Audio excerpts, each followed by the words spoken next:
My name's Angelo, and welcome to We Want Picks. I'm going to break down the entire UFC Vegas 77 fight card, giving you my DraftKings picks, my DraftKings predictions, and my DraftKings plays. But before I do, let's look at the wild success that our premium members have had in the last 2 months. This is only 2 months worth of tickets. And our premium members not only have won over $149,000 playing DraftKings, they then took the time to reach out publicly and say, thank you so much, We Want Picks, for the tools, the insight, and the help for winning this amount of money. And this isn't just a couple of people that hit some massive tournaments. These are people winning $2,000, $3,000, $5,000 here, $78,000 there, $50,000 there, $1,000 here. They're absolutely cashing in, and it is not a coincidence. Am I the greatest DraftKings player of all time? Of course not. Not even close. But have we delivered an unbelievable product to help people build winning lineups, to help people make money playing DraftKings? 100% absolutely yes. And it's not only the best product on the market to help you build these winning DraftKings lineups, but it's only freaking $10 a month. And you're going to get everything you could ever imagine. Once you become a premium member, first just go to WeOwnPicks.com, click Become a Member. It's $10. You're going to get not only ownership projections for every fight, scoring projections for every fight. You're going to get detailed breakdowns and analytics around who should be in your cash core, who you should use as your GPP core, who you should use as live underdogs. We scroll our way down. We rank every single fighter by their salary, depending on the type of contest you like to enter. Then all that data, that insight, that information, you can just use the lineup optimizer. This will be pre-populated every Friday by 6 p.m. Eastern with the ownership projections, with the scoring projections, and you click a few buttons and it will build a lineup for you. It'll build 150 lineups for you. When I tell you this is the greatest value and the greatest daily fantasy package available today, that is not a lie. It is $10 a month. And you get everything you could ever want or need to build a winning DraftKings lineup. Just go to WeWantPicks.com and click Become a Member. Now let's go ahead and break down these fights. We have 13 fights. 13 fights. I'm sorry. The heavyweight fight is canceled. So we have 13 fights on this card, which is pretty surprising because it's a random fight night. But let's go ahead and dig in. Opening up the card now is Ailin Perez and Ashlee Evans-Smith. Ailin Perez has a loss in the UFC. It was her first fight in the UFC, and she lost. But she got a couple of takedowns. She survived, if you will. And Ailin Perez she'll come forward. She's aggressive. She'll grapple. She'll try to make something happen. She is $8,800, which is expensive, but she may actually be worth it because she's fighting Ashlee Evans-Smith. You're going to see her last fight was over 2 years ago, 2.5 years ago.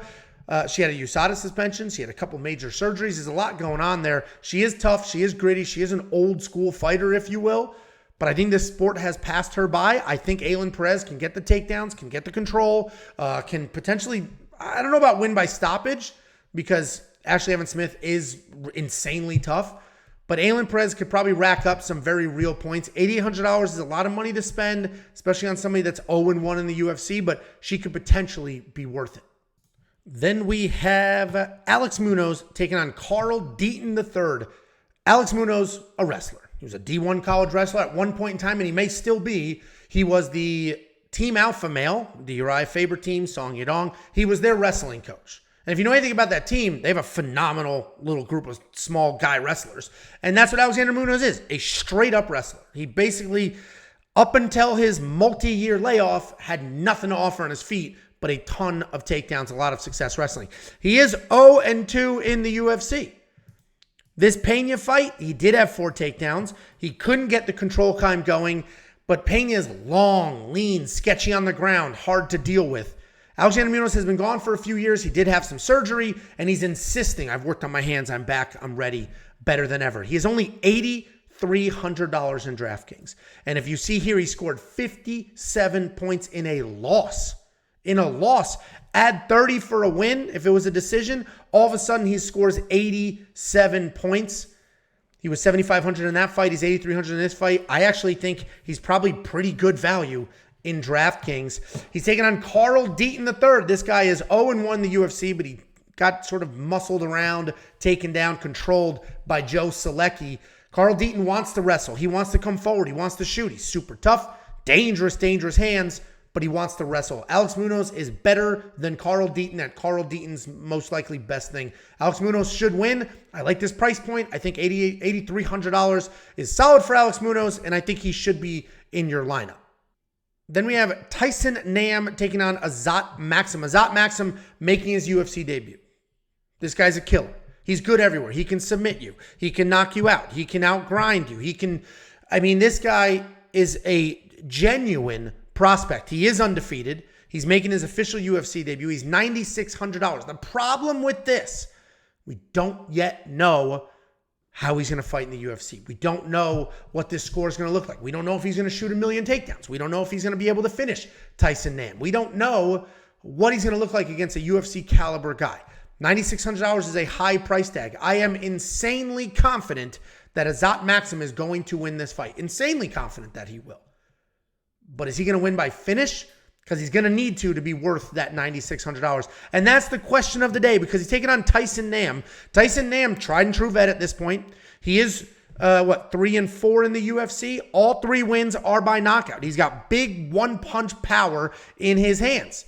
But we've seen him get a little older, slow down a little bit. This loss to Bueno Silva was brutal. He took the most savage kick to the face anybody's ever taken, dropped, and then he was submitted, but he is 39 years old.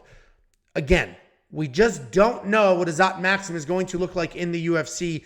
I'm probably going to keep my money here. $9,600 is a lot of money to spend against a guy like Tyson, because Tyson does have a solid chin, usually a pretty durable guy. He was just dropped big time just a few months ago, 4 months ago. So I'm probably going to fade this fight. I do not think Tyson Nam is a good underdog. A lot of people are going to say, $6,600. I don't think he's a good underdog because I don't see him winning this fight at all. I'm just worried about spending $9,600 on Azat and then having him win some boring 57-point decision because he got a couple random takedowns or just point fighted his way on the outside. So I'm going to fade Azat for that reason, but I'm ridiculously confident he will win.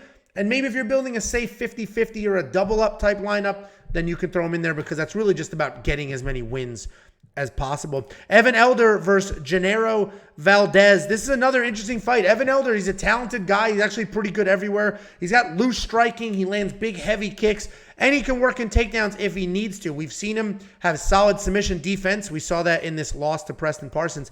The guy's 0-2 in the UFC, and this is a weird card because we got a lot of big-time favorites on this card that have not and can't win in the UFC as of late. So that's why this card's a little tricky. Evan Elder's $9,400. I don't know if he should be that big of a favorite. Yes, he is fighting Genaro Valdez, another guy, can't find a win in the UFC. Natan Levy out-grappled him. Matt Frevola smoked him, but that Matt Frevola loss is aging better and better every single week.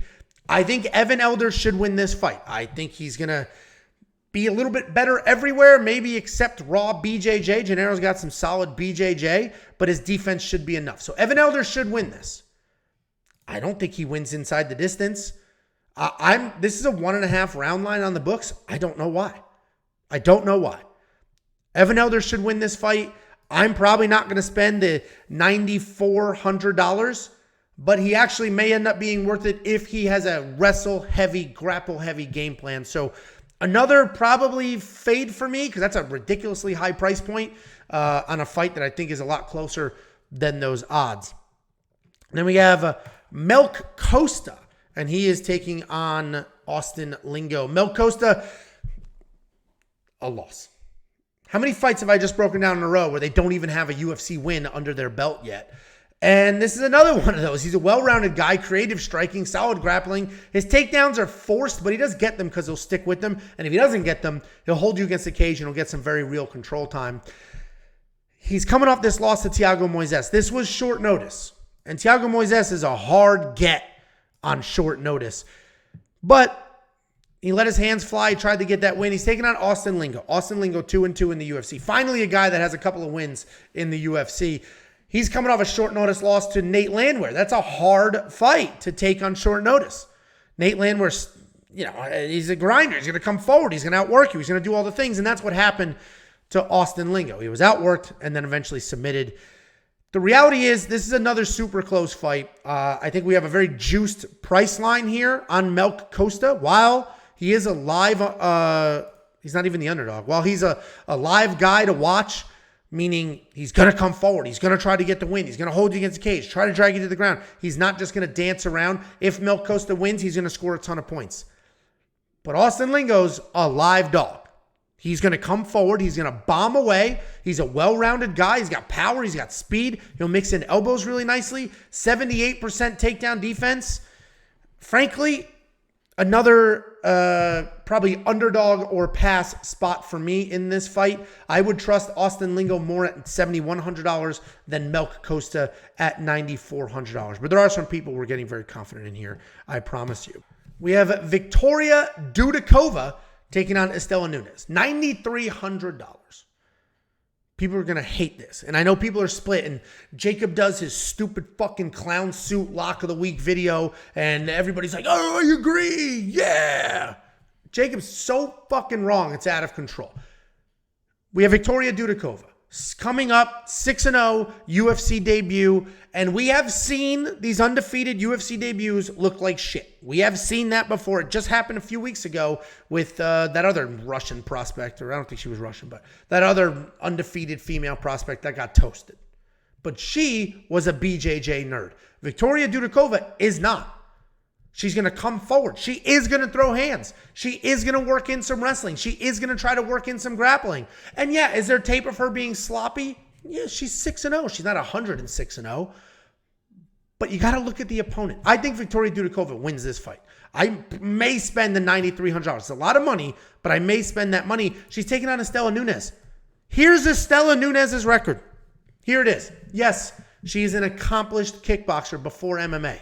But she has proven that she has almost no power whatsoever. You're going to say, well, she knocked down Yaryui.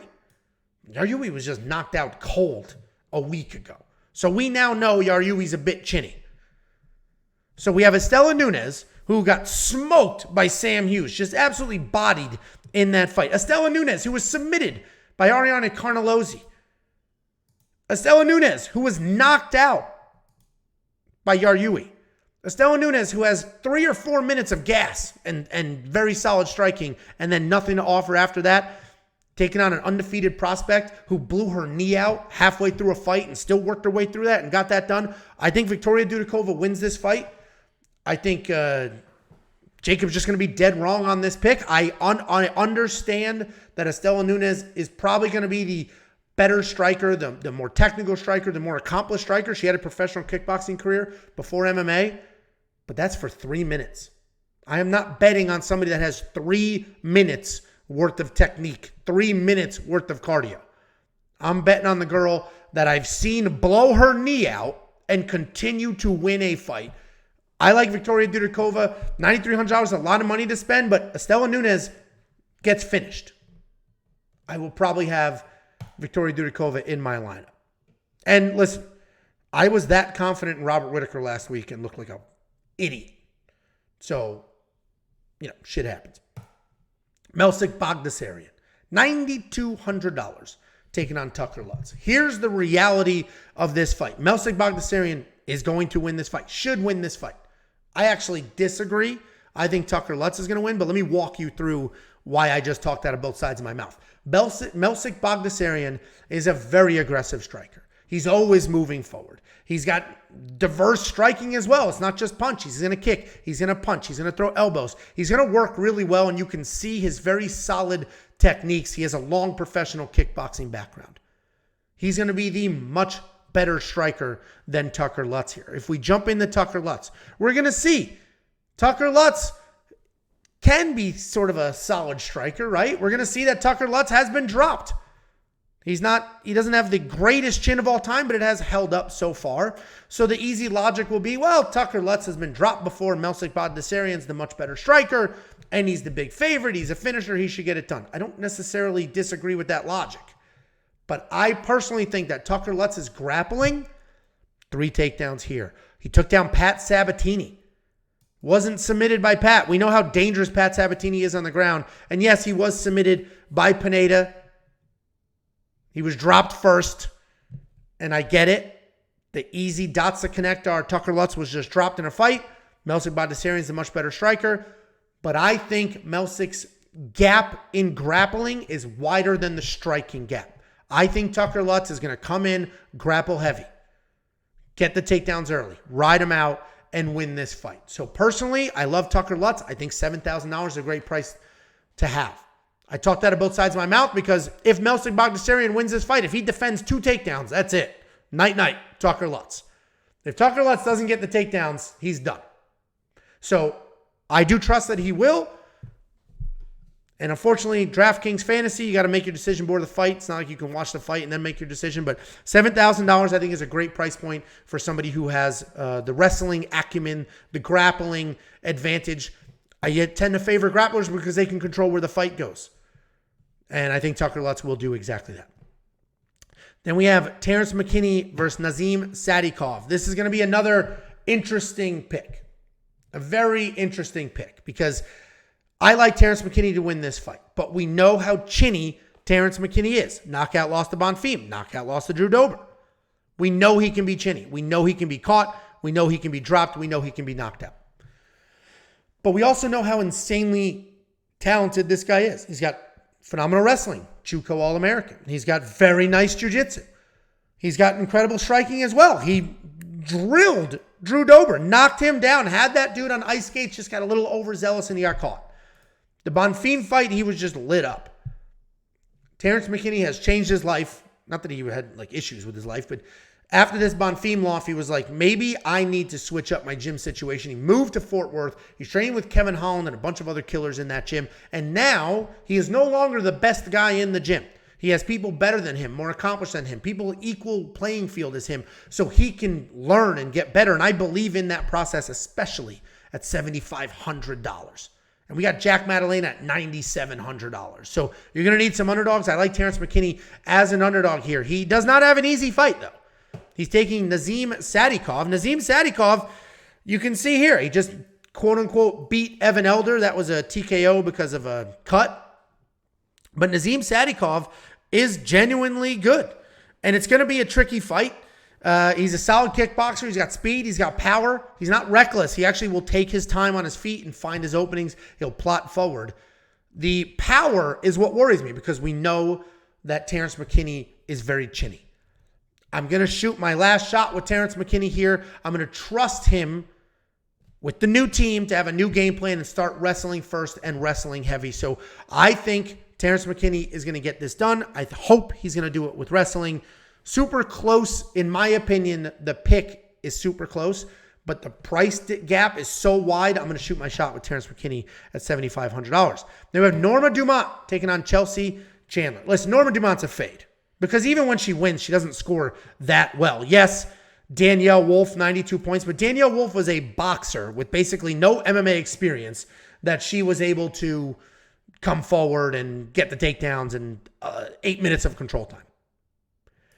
Carol Rosa, she only scored 63 points in that win. Carol Rosa dropped her ass too. If we look at the Aspen Ladd win, 74 points, 69 points. Yeah, those are decent get-ups, but I prefer, if I'm going to spend $8,400, I want 84 points out of you. That's sort of my logic with all of that. And we haven't seen her put up those numbers yet, outside of 3 years ago. So let's take a look at Chelsea Chandler. Chelsea Chandler is $7,800. I think Chelsea Chandler can win this fight, but this is a tricky spot here because in all likelihood, Norma Dumont's going to come forward to hold Chelsea against the cage. That's the most likely outcome. And if she wins, she's not going to score that well. Chelsea Chandler is going to bomb away. She is a dog. She will give it everything she's got. She's going to throw big, heavy punches. She's going to try to work off the cage. She's going to throw. We know she has, her takedown defense is okay, but we know she has phenomenal submission defense. That's what makes this so tricky because I think Chelsea Chandler can absolutely win this fight. We just watched Norma Dumont get dropped.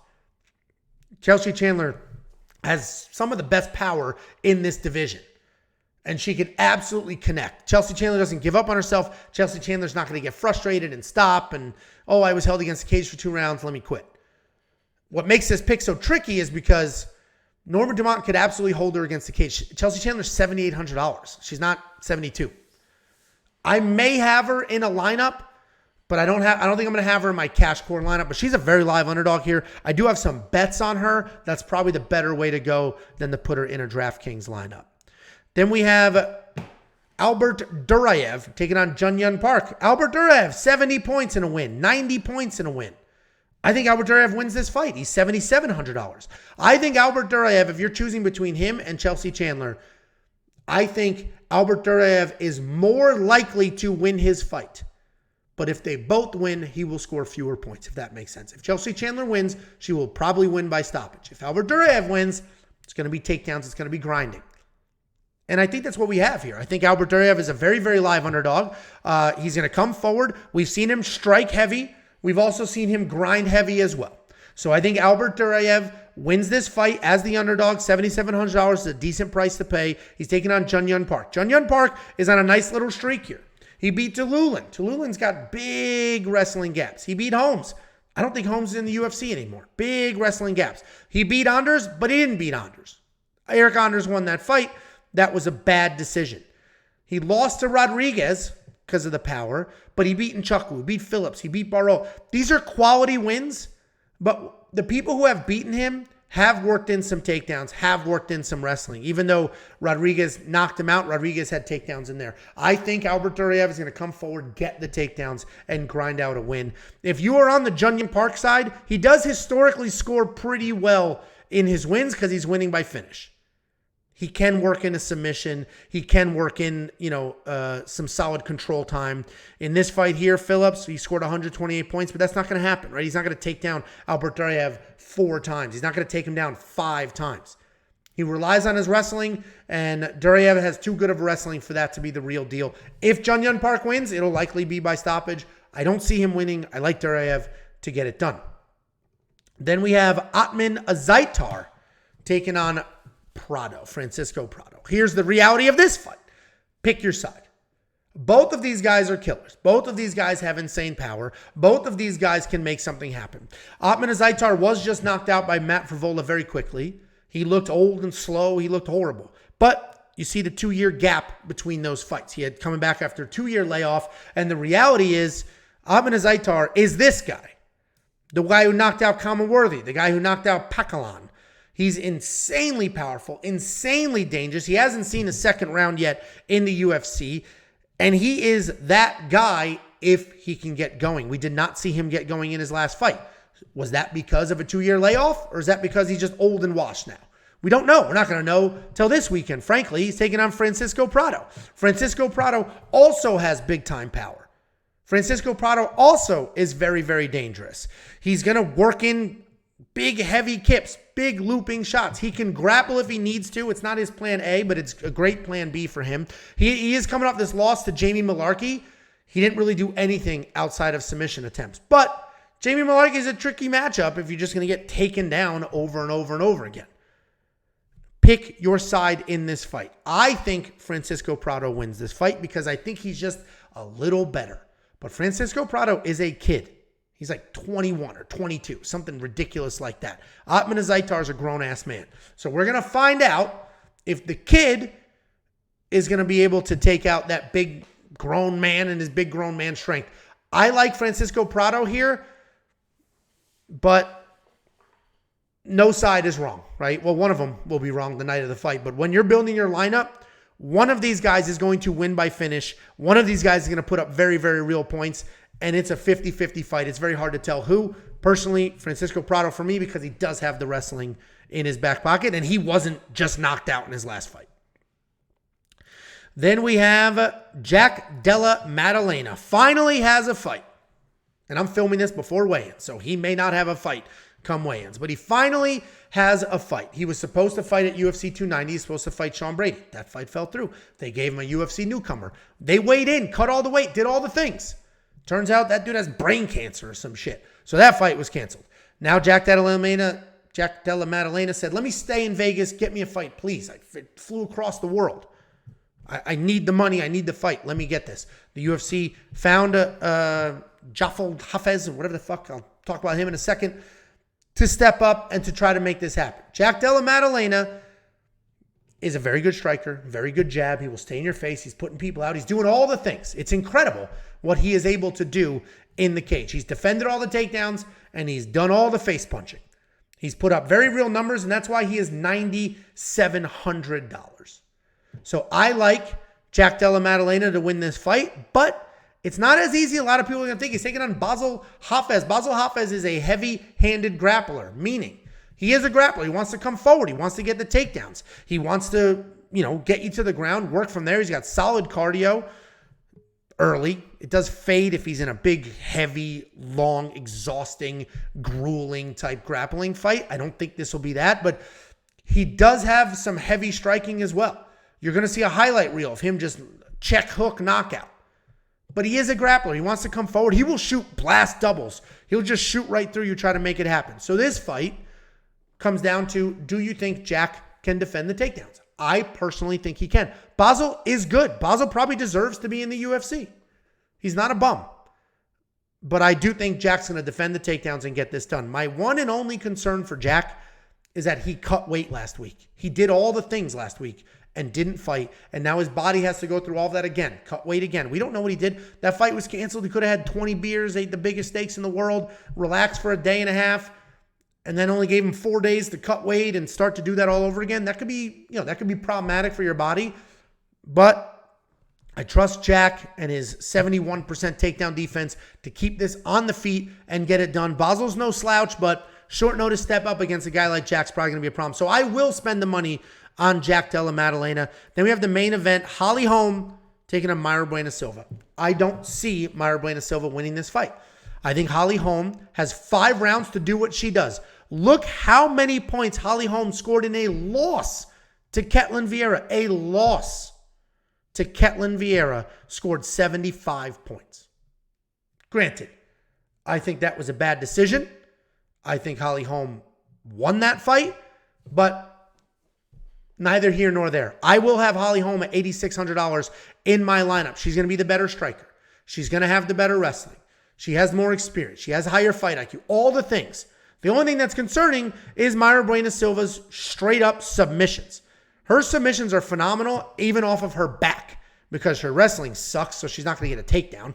So she relies on her back. These 2 takedowns here, those are her first takedowns in her UFC career. And look how many fights she's had in the UFC. Those are her first takedowns. The reality is Mayra Bueno Silva will be live off of her back, but Holly Holm is too good, too veteran, has too much veteran savvy. Her takedown defense will be phenomenal against somebody like Mayra Bueno Silva. Her takedown offense will be phenomenal as well. I like Holly Holm to win this fight. She's got 5 rounds. Mayra Bueno Silva's never been that deep into a fight. So I'm going to spend the money on Holly Holm. It's actually an affordable favorite. 5 rounds to work with. Should do really well. Potentially, probably not. Potentially could get a stoppage because of a late fading Mayra Bueno Silva. Guys, that is the breakdown. Become a premium member. It's only $10 a month. You're going to get all the insight, all the information. You're going to get the cheat sheet. Cheat sheet is fully populated with ownership projections, scoring projections. The leverage score. Leverage is how you can find some solid, undervalued, underpriced fighters to throw into your lineup. You're going to get the optimizer that will build lineups for you, and you're going to join this wild community of people that have won $149,000 in the last 2 months. WeWantPicks.com, click become a member. It's only $10 a month.